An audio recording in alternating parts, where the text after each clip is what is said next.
Daily today நண்பர்கள் அனைவருக்கும் வணக்கம். இன்றைக்கி தமிழ் தாத்தா ஊவேசா அவர்களோட நினைவு தினம். தமிழ் தாத்தா அப்படின்னு சொன்னதுமே நம்ம எல்லாருக்கும் ஞாபகம் வர ஒரு பர்சன் ஊவே சாமிநாத ஐயர். உத்தமநாதபுரம் வேங்கட சுப்பையர் மகன் சாமிநாதன். இதை தான் நம்ம சுருக்கி ஊவேசா அப்படின்னு சொல்கிறோம். தமிழ் தாத்தான்னு இவரை சொல்கிறோம். அது எதனாலன்னு தெரியுமா?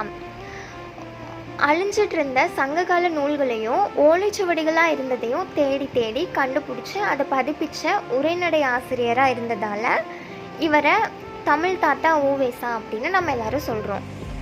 அது மட்டும் இல்லாமல் தமிழ் அறிஞராகவும் இருந்திருக்காரு, பதிப்பாசிரியராகவும் இருந்திருக்காரு.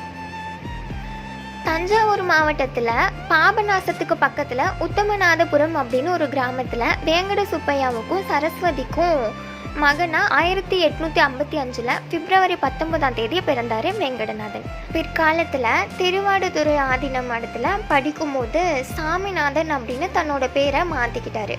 அதுக்கப்புறம் ஊரோட பேரையும் தந்தையோட பேரையும் முன்னெழுத்தாக இணைக்கிற வகையில் ஊவே சாமிநாதன் அப்படின்னு மாற்றிக்கிட்டாரு.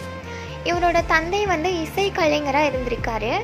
இதனால் திண்ணைப்பள்ளியில் பாடத்தை படிக்கும்போது இசையையும் கற்றுக்கிட்டாரு. இவரோட ஆசிரியராக இருந்தவர் மீனாட்சி சுந்தரம் பிள்ளை தான்.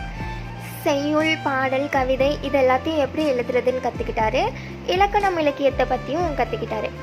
இவரோட குடும்பம் வறுமையான குடும்பமாக இருந்திருக்கு. அந்த காலத்தில் ராமாயண சொற்பொழிவெல்லாம் நடக்கும், மாதக்கணக்கில் அதெல்லாம் நடக்கும். சொற்பொழிவாளராக இவரோட தந்தை இருந்திருக்காரு. தொழில் செய்கிற இடத்துக்கே தன்னோட குடும்பத்தையும் அவர் கூட்டிகிட்டு போவார். இப்படி பிழைப்புக்காக ஊராக மாறி மாறி தங்கியிருக்காங்க. ஊவேசாவுக்கு 14 வயசாக இருக்கும்போது திருமணம் நடந்திருக்கு. தன்னோட 19வது வயசுல இருந்து குடும்பத்தோட வறுமையை போக்குறதுக்காக ஊவேசாவும் ராமாயண சொற்பொழிவு நடத்த ஆரம்பிச்சிட்டாரு. இதனால் குடும்பத்தோட வறுமையும் கடனும் ஓரளவுக்கு குறைஞ்சிருக்கு. படித்து முடித்ததுக்கப்புறம் கும்பகோணம் ஆதீனத்துக்கு கீழே செயல்பட்ட ஒரு பள்ளியில் 1880 1903 வரைக்கும் ஆசிரியராக பணியாற்றியிருக்காரு.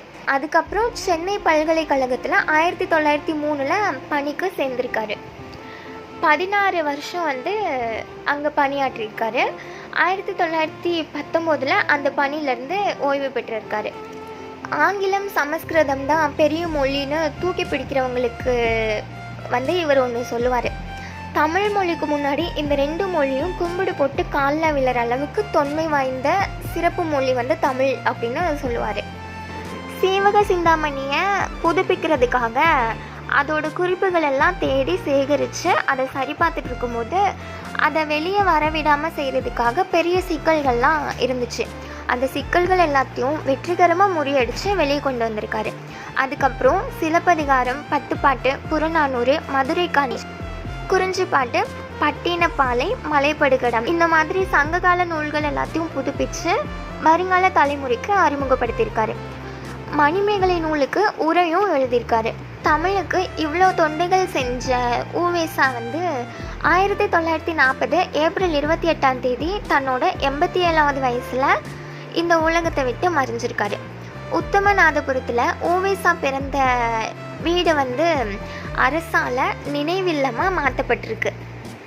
1942 சென்னையில் அவரோட பேரில் ஒரு நூல் நிலையம் அமைக்கப்பட்டிருக்கு.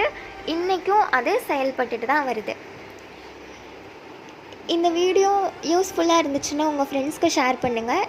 இந்த மாதிரி நிறையா யூஸ்ஃபுல்லான வீடியோஸ் பார்க்குறதுக்காக டெய்லி டுடே யூடியூப் சேனலை சப்ஸ்கிரைப் பண்ணுங்கள்.